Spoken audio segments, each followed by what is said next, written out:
Jamaa na marafiki wa mwanamuziki wa Kongo anadaiwa kuuawa na mwili wake kutupwa huko Diani, kaunti ya Kwale. Sasa wanavitaka vitengo vya usalama kuwasaka na kuwanasa waliohusika na mauaji hayo.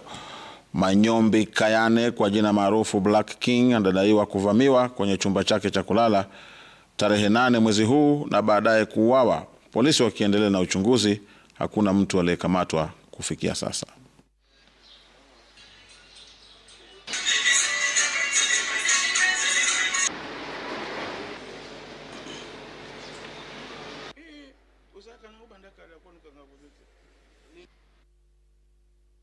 Ni mwanamuziki, amekuwa anaimba muziki, kudance.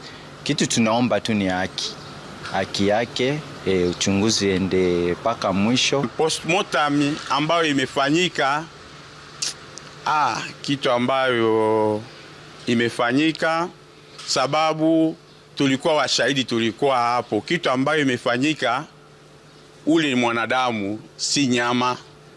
Vile walimupiga hapo mabafu, walimupiga hapo, walimupiga kwako, walianza kumupiga tena, walimupiga pande nyingi. Uchunguzi ufanyike, haki ipatikane. Ni kitendo cha kinyama sana, wamemnyonga na kumtupa.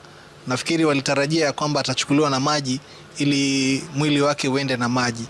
Kwa hivyo kwetu tu ni kuomba serikali yetu kisaidiana na ubalozi wa Kongo waweze kuingilia kati swala hili, haswa usalama wa refugee kwa wakati ambao wamekuja katika nchi kama ya Kenya.